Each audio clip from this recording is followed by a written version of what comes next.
Hello friends, आज की video में हम लोग सुनीता टूल्स का इन डेप्थ एनालिसिस करेंगे और मैं आपको बताऊंगा कि मुझे क्यों लगता है कि सुनीता टूल्स में वो पोटेंशियल है कि ये आपको डिफेंस का अगला मल्टी बैगर कंपनी बन सकती है। तो सबसे बड़ा मैं आपको बताता हूं एक बात।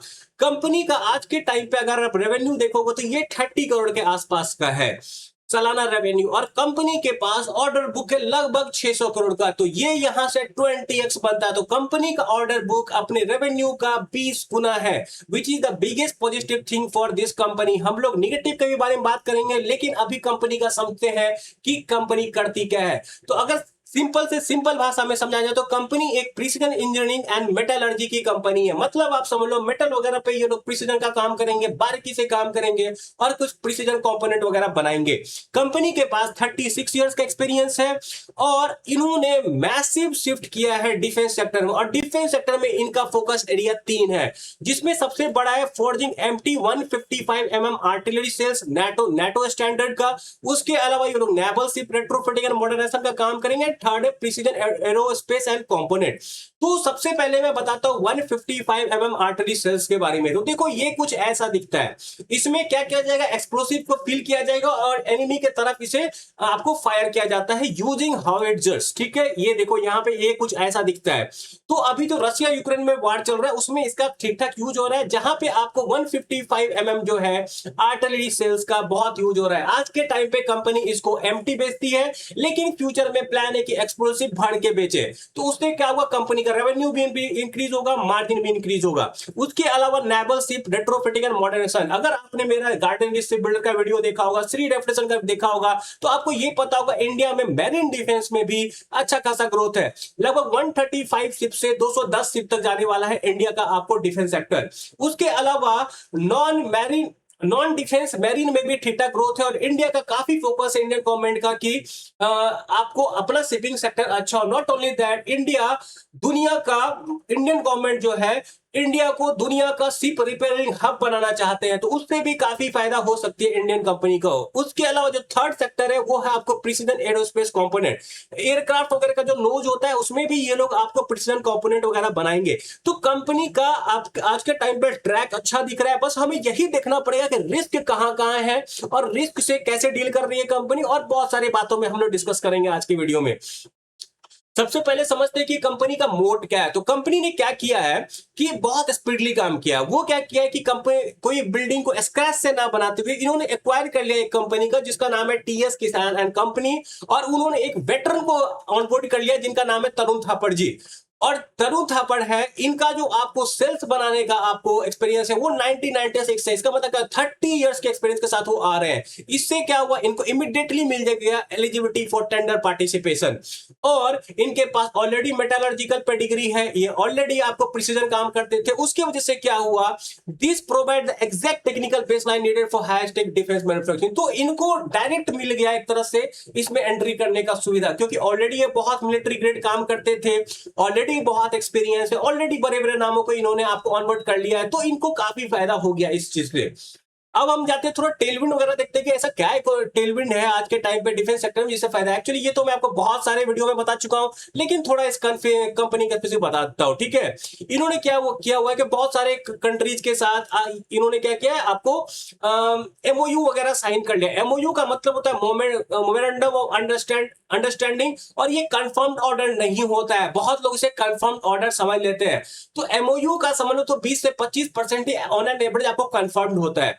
तो इससे क्या होगा, handle regulatory approval on commission basis to bypass traditional barriers. तो आपको पता होगा डिफेंस वगैरह में ना कंपनी के लिए सबसे बड़ा बैरियर होता है बैरियर टू एंट्री। किसी भी कंपनी को 5 साल से 10 साल लग जाता है सिर्फ डिफेंस के अंदर जाने में। श्री डेफिनेशन के मैनेजमेंट ने भी सेम बोला। आप जो भी कंपनी का डिफेंस को उठाकर देखोगे आपको ये पैटर्न दिखेगा कि कोई भी कंपनी उतना आसानी से जा नहीं सकती है। बहुत क्या बोलते हैं, बहुत टाइम लगता है और कैश फ्लो वगैरह का बहुत लफड़ा हो जाता है। इस बात का ध्यान दीजिएगा। और कौन कौन सा टेलमेंट्स वगैरह, जैसे यूक्रेन का कॉन्फ्लिक्ट जो हो रहा है आपको रसिया के साथ, उसने क्या क्या कि इनका टोटली 155 सेल वाले का स्टॉक जो है उसको बहुत अच्छा खासा डिप्लीट कर दिया। तो अभी वो लोग बहुत हड़बड़ी में है अपने स्टॉक को वापस से फुलफिल करने का। और वहां पे आती है सुनीता टूल्स जैसी कंपनी, जो कि इनको बोल रहे हैं कि हम आपको जल्दी से बना के देंगे। इसीलिए आपने देखा होगा इनको अच्छा खासा ऑर्डर मिला है 90 नेटो से, लगभग 576 करोड़ के आसपास का इनको ऑर्डर मिला है, जो मैं आपको आगे बताऊंगा। उसके अलावा अगर आप देखोगे तो इंडियन डिफेंस एक्सपोर्ट सेक्टर को भी ठीक ठाक गवर्नमेंट का पुश मिल रहा है।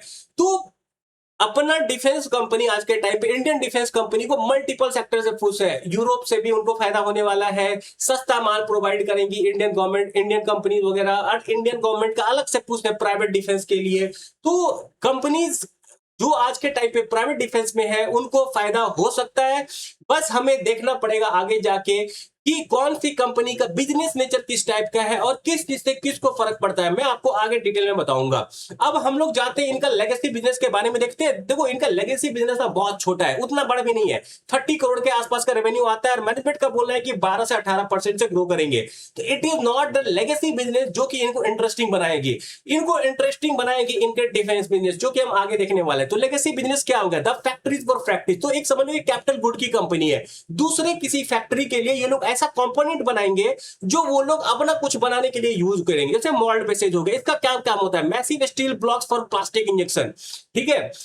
एंड दूसरा इनका precision CNC machine part nozzles heavy machine based. तो ये डिफरेंट डिफरेंट ऐसे कॉर्पोरेट वगैरह बनाएंगे। आपको नहीं पता है तो गूगल करो, समझो ये सब क्या होता है। वैसे मैं बोलूंगा इनके इस बिजनेस पे उतना टाइम वेस्ट करके फायदा नहीं है, क्योंकि जो मेजर ग्रोथ ड्राइवर है वो है डिफेंस। हम डिफेंस के बारे में समझेंगे बहुत ज्यादा डिटेल में। क्लाइंट वर्टिकल इनका कौन होता है? ऑटोमोटिव वाली कंपनी होती है, consumer electronics, pharmaceutical and house hold वगैरह। तो अगर सिंपल भाषा में समझे ना, तो ये सब जो आप देख रहे हो ना यहाँ पे, ये सब जैसे रिमोट का प्लास्टिक बनाने में हुआ है, ऐसा सब चीज बनाने में हेल्प होता है, आप समझ लो। तो आज के टाइम पे मैं ऑलरेडी बता चुका हूं कि 30 बहुत कम रेवेन्यू कंट्रीब्यूशन है, 12 से 18% का सीएजीआर है, तो वो इतना इंटरेस्टिंग नहीं बनाता है कंपनी को।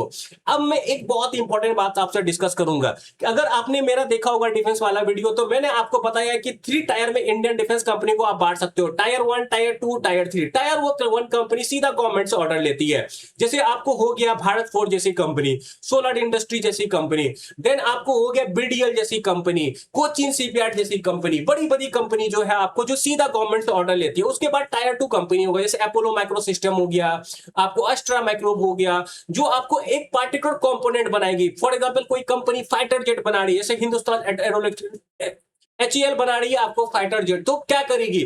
वो बोलेगी किसी को कि तुम मेरे रडार बना दो, सीकर्स बना दो। तो टायर 2 कंपनी वहां पे आएगी रडार्स एंड सीकर्स बनाने के लिए। और उसी टायर 2 से बिलोंग करती है आज के टाइम पे सुनीता टूल्स। और ऐसा हो सकता है फ्यूचर में कि सुनीता टूल्स आपको टायर 2 से चले जाए टायर 1 में। कब? जब ये एक्सप्लोसिव वाली कंपनी को एक्वायर कर लेंगे, या तो ये खुद का एक्सप्लोसिव बनाने लग जाएंगे। तो हो सकता है फ्यूचर में कि सुनीता टूल्स आपको टायर 1 में आ जाए और डायरेक्ट इंडियन गवर्नमेंट से ऑर्डर ले ले। टायर 3 क्या होता है कि छोटे छोटे कंपोनेंट वगैरह कोई कंपनी जो बेचती है डिफेंस के कंपनी से, बालू फोर्ज वगैरह हो गया, ठीक है।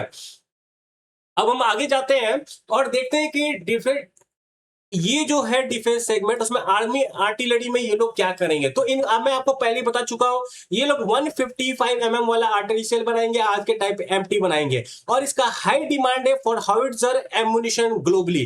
ग्लोबली डिमांड है इनको, फार ईस्टर्न वगैरह से भी ठीक ठाक आपको सप्लाई का आ रहा है। और एमओयू वगैरह ये लोग साइन कर रहे हैं। और ये ऑलरेडी मैं बता चुका हूं कि टीएस किसान का प्लांट है, उसका ये लोग लेवरेज कर रहे हैं यहाँ पे। Transition from tier 2 to tier 1 by partnering with explosive filling companies. तो अगर ये चीज कर लेते हैं ना कि एक्सप्लोसिव वगैरह खुद का अगर करने लगेंगे, तो ये टायर 1 में चले जाएंगे। फिर तो उससे क्या होगा, इनका ऑर्डर और बड़ा बड़ा साइज का आने लगेगा आपको।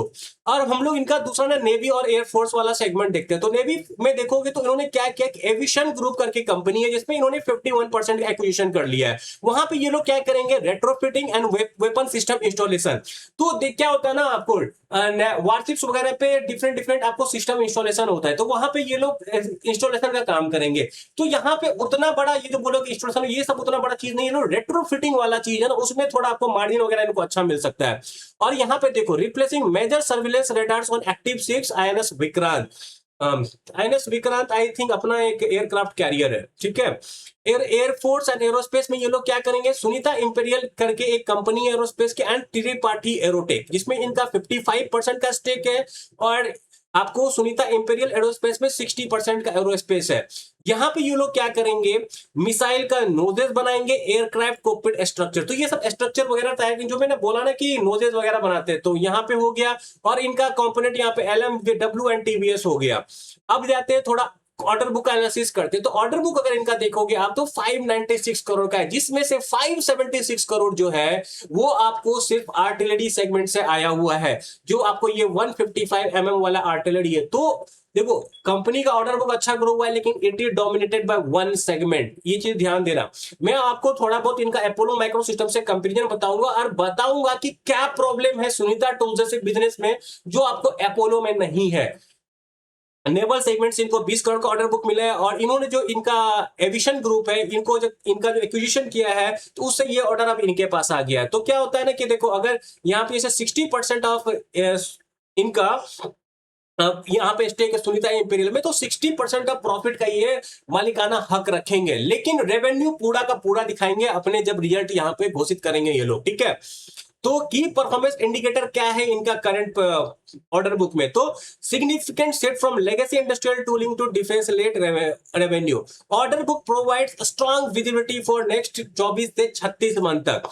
इनके पास अच्छा खासा विजिबिलिटी है, बस इनके पास काम क्या है कि देखो एक टाइम के बाद आके जब वार खत्म हो जाएगा ना, तो इनका जो अचानक से रेवेन्यू शूट अप करने वाला है वो शायद इनका दिक्कत कर दे बाद में, तो कंपनी को जल्दी कहीं और अल्टरनेटिव ढूंढना पड़ेगा नेटो के अलावा, और आर्टिलरी सेल्स के अलावा भी इनको जल्दी ऑर्डर बुक ढूंढना पड़ेगा, नहीं तो this can be problem, and this can be one of the problem कि शायद इसको फ्यूचर में ज्यादा वैल्यूएशन ना मिले। अपोलो माइक्रो सिस्टम का क्या है मैं आपको बता ही देता हूं। देखो Apollo micro system long time के लिए, देखो अपोलो माइक्रो सिस्टम का ज्यादा रेवेन्यू कहां से आता है, भारत से। भारत का लॉन्ग टर्म प्लान है कि अपने डिफेंस को मॉडर्नाइजेशन करने का, तो उनको रेगुलर रेवेन्यू मिलेगा। वहीं पे सुनीता टूल्स ऐसी कंपनी क्या है कि अभी अचानक से मैसिव शॉर्टेज हुआ है आर्टिलरी सेल्स का, जिसके वजह से सुनीता टूल्स वहां पे एडवांटेज लेने के लिए पहुंच गई है। लेकिन क्या है, हमेशा गिस्ट होगा, कल को यूक्रेन और आपको रशिया का वार खत्म हो जाता है तो ये गायब हो जाएगा अचानक से, ये बात समझ रहे हो ना। तब क्या करेगी, नेटो अपना स्टॉक पाइल को फिल कर लेगी, उसके बाद नॉर्मल ऑर्डर देगी। नॉर्मल में क्या होगा, जो आर्टिलरी वगैरह होता है उसका यूजेज एक्चुअली में बस आर्मी को ट्रेनिंग में होता है, तो उतना बड़ा डिमांड एक्सप्लोजन नहीं रहेगा जो आज के टाइम पे है। तो कंपनी को आपको मॉनिटर करना पड़ेगा, देखना पड़ेगा कि उसके अलावा जो डिफरेंट वर्टिकल है नेवी में, एरोस्पेस में, वहां पे कैसे ये स्केल कर रहे हैं, because this order is not sustainable because 2 to 3 years, and if I know this market will also know this, and इसी तरह से कंपनी का चलने वाला है फ्यूचर में, ठीक है। अब उन्होंने देखते बिड पाइपलाइन वगैरह कैसा है, तो इन्होंने क्या किया, एक यूएसए में कंपनी है सुनीता डिफेंस, उनको ही उन्होंने इनकॉर्पोरेट कर लिया, और वहां पे भी इन्होंने एमओयू साइन वगैरह करके रखा हुआ है, तो वहां से भी देखो क्या ऑर्डर आता है, फ्यूचर में नहीं आता है। उसके अलावा इन्होंने मिडिल ईस्ट में भी एमओयू साइन कर लिया है, और फार ईस्ट में secure letter of intent for 1 lakh shells value 200 से 300 करोड़ का, विच इज गुड। तो कंपनी अच्छी कर रही है, एमओयू भी साइन करे, सब कुछ कर रही है, लेकिन जो बड़ा रेवेन्यू ड्राइवर है वो आर्टिलरी सेल्स है, इस बात का ध्यान देना है आपको। देखना पड़ेगा ये कैसे स्केल पर है, 2 साल 3 साल का रेवेन्यू विजिबिलिटी है, लेकिन company need to diverse, company need to go away from this. Either उनको क्या करना है, अपने बिजनेस को डाइवर्स करना है या क्लाइंट बेस को डाइवर्स करना है, बस नेटो पे डिपेंडेंट नहीं रहना है, इंडियन गवर्नमेंट को भी सप्लाई करो, मिडिल ईस्ट में भी सप्लाई करो, सब जगह सप्लाई करो, तभी तो अचानक से जो आपका रेवेन्यू शूट करेगा उसको आप मेंटेन कर पाओगे। आई होप कि आपको मेरा पॉइंट समझ में आ रहा होगा। स्ट्रेटेजिक रोड मैप क्या है कंपनी का, एमओयू वगैरह को ये manage payment and international rate tape on a commission basis, तो एमओयू वगैरह इनको काफी फायदा करेगा, आप रीड कर लो, I don't want to waste time here, ठीक है। कितना टाइम वेस्ट करूं अब इन सब चीजों पे। देखो ये ऑर्डर जो ऑलरेडी बात कर चुका हूं मैं ऑलरेडी, एक क्या बोलते हैं, कंपनी के लिए बहुत ही बड़ा बूस्ट साबित हो रही है आज के टाइम पे। तो यहां पे क्या बोलना है कि 2,40,000 एमटी सेल ये लोग बनाएंगे नेटो के लिए, 24 मंथ डिलीवरी टाइम है, रन रेट क्या है इनका 10,000 यूनिट पर मंथ। सबसे बड़ा जो बात मुझे लगा कि ये छोटा कंपनी जो देखो एज ए एनालिस्ट में बताता हूं, मेरे नजर में जब ये कंपनी आया तो मैंने सोचा इसका 30 करोड़ का रेवेन्यू है और इसको अचानक से इतना बड़ा ऑर्डर कैसे मिल गया है। एक तरफ से समझ लो तो ये मंथली अब डिलीवर करेंगे 24 करोड़ का ऑर्डर, ठीक है। तो जिसका सालाना रेवेन्यू है 30 करोड़ को अचानक से 24 करोड़ एक महीने में कर दे तो इट्स लाइक थोड़ा बहुत तो सर ये लगता है कि भाई हुआ क्या अचानक से ऐसा, ठीक है। तो समझो हुआ क्या है कि इन्होंने ना डेस्परेट बायर्स को एक इमीडिएट सॉल्यूशन दिया है। डेस्परेट कौन है? नाटो। नाटो का स्टॉक पाइल खत्म हो रहा है क्योंकि यूक्रेन वगैरह में वार वगैरह चल रहा है तो खत्म हो रहा है। इवन उन्होंने ये तक नहीं दिया है, बहुत सारा एडवांटेज है। इन्होंने एडवांस पेमेंट किया हुआ है, वर्किंग कैपिटल में हेल्प कर रहे हैं, बहुत चीज कर रही है सुनीता टूल के लिए नाटो वाली कंपनी, और अच्छा खासा दाम भी दे रही है, एडवांस पेमेंट कर रही है ताकि उनको जल्दी जल्दी सप्लाई करे। But will this sustain? Answer is no, ये सस्टेन नहीं कर सकता है, इस बात पे ध्यान देना। और सबसे बड़ा चीज क्या है? Price competitiveness. यहां पे देखो क्लियर कट 250 से $300 पर सेल ये लोग चार्ज करेंगे। वहीं पे अगर कहीं पे दूसरे जगह देते हैं वेस्टर्न कंट्रीज को तो 1,00,000 पड़ेगा एक सेल का। तो कितना बड़ा एडवांटेज है, 70% कॉस्ट कम लग रहा है, ठीक है। अब हम लोग जाते हैं कि एडवांटेज क्या है। बिलिंग कैश प्रोजेक्ट ऑलरेडी बता चुका हूं, estimated 24 crore monthly billing run rate, ठीक है। ऑलरेडी बायर क्या क्या प्रोवाइड रोलिंग 50% एडवांस, ठीक है। 3 मंथ का सप्लाई को ऑलरेडी वो कवर कर चुके हैं। तो इनको बहुत फायदा हो रहा है क्योंकि वो लोग बहुत डेस्परेट है। आपको ये चीज समझना पड़ेगा, बहुत अच्छे टर्म्स में मिला है इनको, एडवांस पेमेंट मिल गया, सब कुछ मिल गया, किसी बात का टेंशन नहीं है इनको, क्योंकि उनको बहुत इमीडिएटली चाहिए ये चीज आज के टाइम पे। The advance payment structure removes working capital strain, जो सबसे पॉजिटिव चीज है। तो एक होता है ना कि अचानक से इतनी तेजी से अगर कोई कंपनी ग्रो कर रही है तो उसके पास कैश फ्लो का टेंशन होगा, वर्किंग कैपिटल का टेंशन होगा, वो तो खत्म कर दिया ना उन्होंने क्या किया, पहले से ही कैपिटल दे दिया। तो कंपनी जो बोल रही है कंपनी वो कर ले, उसका चांसेस बहुत ज्यादा है। वो मैं आगे आपको बताऊंगा कि कंपनी बोल क्या रही है, क्योंकि इनके क्लाइंट का ही इनको बहुत ज्यादा सपोर्ट है आज के टाइम पे। अब हम लोग देखते हैं कैपेसिटी, कैपेक्स एंड स्केलिंग वगैरह। तो टोटल कंपनी का कैपेक्स प्लान 126 करोड़ का, ठीक है। और कंपनी का आज के टाइम पे 1.1 लाख सेल बनाने का कैपेसिटी है, उसको ये लेके जाएंगे 3.6 लाख का। और इनका 3 लाइन है, पहला लाइन में 7,500 सेल पर मंथ बनाएंगे, उसके बाद फरीदाबाद में कर रहे हैं वहां पे रेंट करेंगे, वहां पे 1 लाख, और उसके बाद कमीशन करके ये फाइनली इसको 3.6 लाख लेके चले जाएंगे बाय मार्च 28।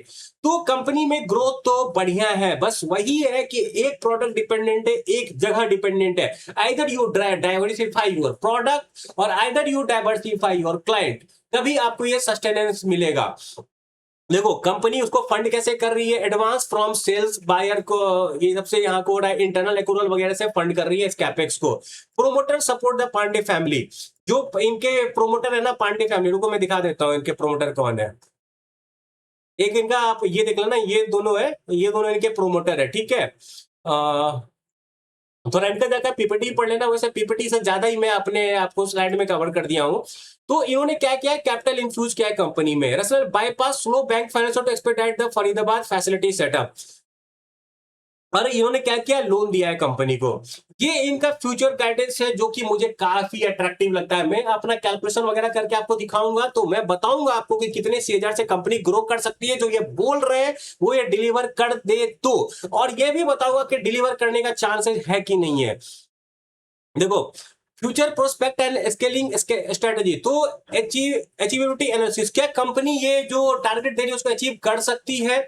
तो FY26 एंड FY27 का target highly visible as they correspond to legally binding इतना एग्रीमेंट। तो ये लोग ऑलरेडी 2,40,000 करोड़ का एग्रीमेंट कर चुके हैं, तो चांसेस बहुत हाई है कि FY27 का टारगेट ये आपको फुलफिल कर लेंगे, उसमें कोई डाउट ही नहीं है। FY28 में target required converting existing LO letter of intent. तो देखो थोड़ा बहुत जो ये इनका यहाँ पे है ना, आपको ये वाला 2,40,000 यूनिट वाला, वो थोड़ा बहुत इधर जाएगा FY28 में। और ये लोग जो 100-200 करोड़ का रेवेन्यू वहां पे फार ईस्टर्न में कर रहे हैं, LOI वगैरह, MOU वगैरह मिडिल ईस्ट में, वो इनका कन्वर्ट होना पड़ेगा अगर इनको FY28 का आपको डिलीवर करना है टारगेट। और यूक्रेन वार थोड़ा भी लंबा चला और तो उनको प्रॉब्लम नहीं होने वाला है।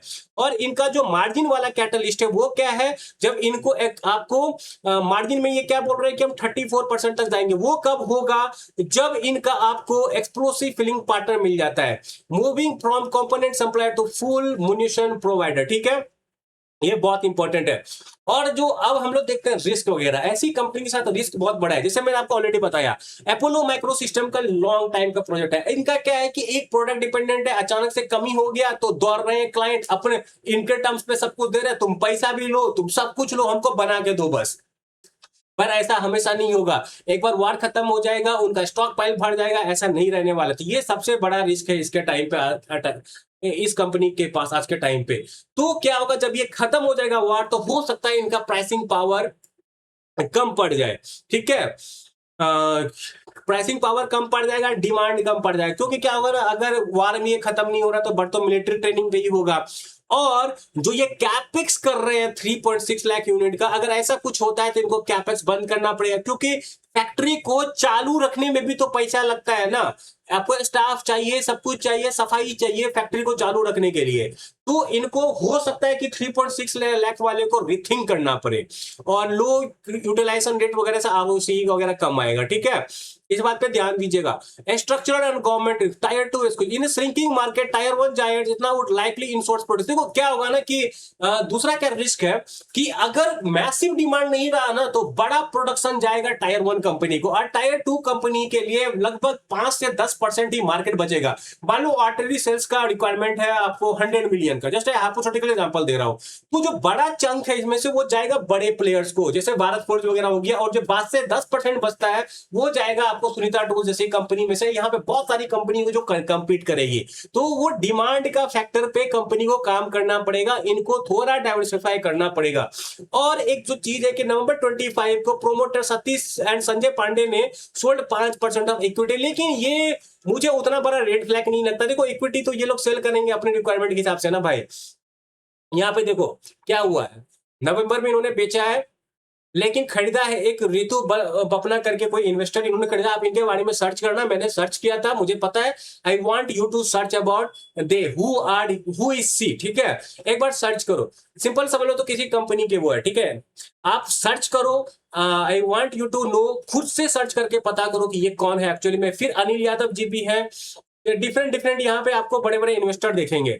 तो इन्होंने भले ही सेल किया था, लेकिन इसको खरीदा था रितु बपना जी ने। ठीक है, तो ऐसा नहीं है कि पब्लिक में डंप किया, पब्लिक में माल चिपका दिया, ऐसा नहीं है। इन्होंने किसी बड़े शेयर होल्डर को ढूंढा, किसी बड़े इन्वेस्टर को ढूंढा, एंजल इन्वेस्टर को ढूंढा, और उन्होंने क्या किया, उनको अपना माल बेचा। ठीक है, ये समझो, और उनसे ब्लॉक डील टाइप का किया कि हमको पैसे की जरूरत है, हमको दो। ठीक है, ये बात समझो। ऐसा नहीं कि पब्लिक को चिपका दिया है हमेशा। Promoter selling is not bad, you have to understand कि प्रोमोटर सेल कर रहा है तो किसको कर रहा है। Things occurred just before major expansion online. तो ये सब चीज है, पढ़ लेना यार जो भी मैंने लिखा हुआ है यहाँ पे। अब हम लोग की टेक अवे देखते हैं। तो मैं ऑलरेडी बहुत सारी चीज आपको डिस्कस कर चुका हूं। तो सबसे पहले क्या है कि जो अभी एनोमली है, वार चल रहा है, उसका फायदा उठा रही है कंपनी। 576 करोड़ का जो ऑर्डर बुक है, आराम से इनका विजिबिलिटी दे रहा है 2 साल का, 2-2.5 साल का। एंड सबसे बड़ा जो इनका बोनस है, टायर 1 से टायर 2 से टायर 1 कंपनी जाने बनने वाली है एक्सप्लोसिव फिलिंग के बाद। तो ये सारे बहुत ही अच्छी चीज है। बस एक निगेटिव फैक्टर है कि आपको देखना पड़ेगा कि कंपनी डाइवर्स कैसे करती है, at they have to diverse their client base, और they have to diverse country, ताकि जब वार खत्म हो जाए। देखो वार तो ऐसा चीज है ना कि कहीं ना कहीं हर जगह तो चलता ही रहेगा, क्योंकि इससे भी बहुत लोगों का पेट पलता है, आपको समझना पड़ेगा। दुनिया बहुत अलग तरीके से चलती है, जैसे हमें सिखाया जाता है बचपन में एक्चुअली में। आई होप कि आप लोग बड़े होंगे होंगे तो आप लोग को ये सब चीज समझ में आया होगा। वार से भी बहुत लोगों का घर चलता है, तो वार ऐसे आसानी से खत्म नहीं हो जाएगा। लेकिन we have to think as a investor कि व्हाट इफ ऐसा हुआ। देखो एक सिंपल सा बात बताता हूं कि ऐसे कंपनी में ना आपको ट्रैक करना पड़ेगा, जैसे ही ऐसा कोई न्यूज आए और अगर डेवलपमेंट नहीं हो पा रहा है, तो you need to exit from this kind of company. It is not a buy sell recommendation, just मैं आपको अपना टेक बता रहा हूं। अब मैं जाके आपको अपना इस कंपनी का फाइनेंशियल कैलकुलेशन दिखाता हूं। देखो कंपनी का क्या टारगेट है, कंपनी का टारगेट है ये कि एफआई 26 तो करके फायदा नहीं है, हम एफआई 27-28 करेंगे, क्योंकि अभी हमें यह जानना है कि अगला 2 साल में कंपनी में कितना ग्रोथ है, दैट्स ऑल। ठीक है, तो रेवेन्यू ये कर सकते हैं 322 का। क्यों? क्योंकि ये देखो यहाँ पे ये लोग बेचेंगे 1,30,000 30,000 आपके पास सेल बेचेंगे विथ दिस प्राइस। तो मैंने क्या किया, उसको सिंपल सा मल्टीप्लाई वगैरह कर लिया, निकाल लिया, 322 करोड़ के आसपास का रेवेन्यू बनेगा। और मैनेजमेंट का क्या बोल रहा है, हमारा 18 से 20% का पैट मार्जिन बनेगा। मैंने क्या किया, 19% ले लिया, बस एज्यूमिंग कि 19% दोनों का एवरेज लेंगे तो 61 करोड़ का कंपनी का पैट बनेगा FY27 में। और मैं एक बड़ा इंटरेस्टिंग बात बताता हूं आपको, यहां पे आके देखो कंपनी का आज के टाइम पे पैट कितना है, सिर्फ 4.72 करोड़ का, ठीक है। तो प्रॉफिट में मैसिव जंप आएगा 12x का, एक्चुअली 13x का जंप आएगा।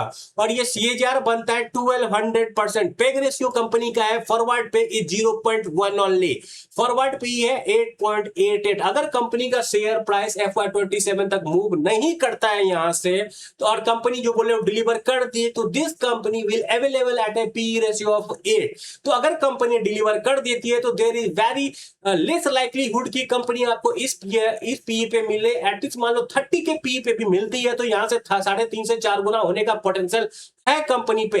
लेकिन as I always say market lives in future. लेकिन अगर उस वक्त तो कोई बड़ा डेवलपमेंट नहीं हुआ तो ऐसा नहीं भी हो सकता है, यू नेवर नो, ठीक है।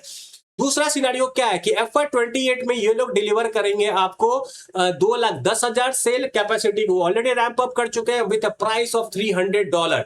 तो उस हिसाब से कंपनी का प्रॉफिट 2 साल में जंप हो सकता है 23x, ठीक है। They have massive order book, CAGR बनेगा 380% का, PEG ratio 0.3 and forward PE 5 का।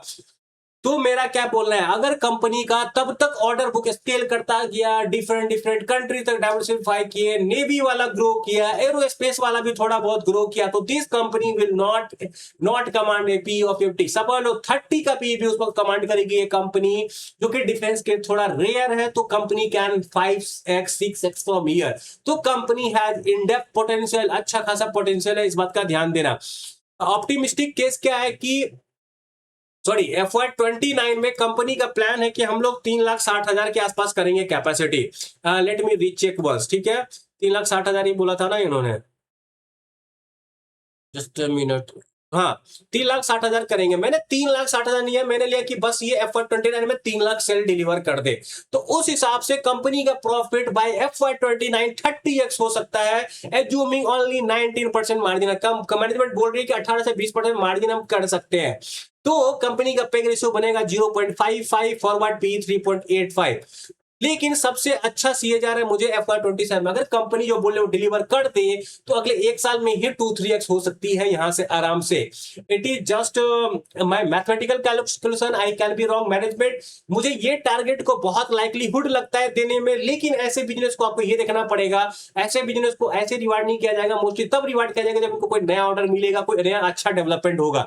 तो ट्रैक करते रहिएगा ऐसी कंपनी को। सबसे इंपॉर्टेंट है कि ये कंपनी को आपको फ्यूचर में ऑर्डर मिल रहा है कि नहीं, एरोस्पेस में अच्छे से जा पा रहे हैं कि नहीं, नेवी में जा पा रहे हैं कि नहीं, और सेल से थोड़ा बहुत भी डाइवर्सिफाई कर पा रहे हैं कि नहीं, नेटो के अलावा भी डिफरेंट जगह MOU साइन कर पा रहे हैं कि नहीं, ये बात आपको ध्यान देना है। This video is just for educational purpose, और इस बात का ध्यान दीजिएगा, not a buy sell recommendation. मैंने आपको दिखाया एनालिसिस करके कैसे एनालिसिस करते हैं कंपनी में, कैसे opportunity, not a buy sell recommendation, ये बात समझ लीजिए। अपने फाइनेंशियल एनालिस्ट को कंसल्ट कर लीजिएगा कोई भी डिसीजन लेने से पहले।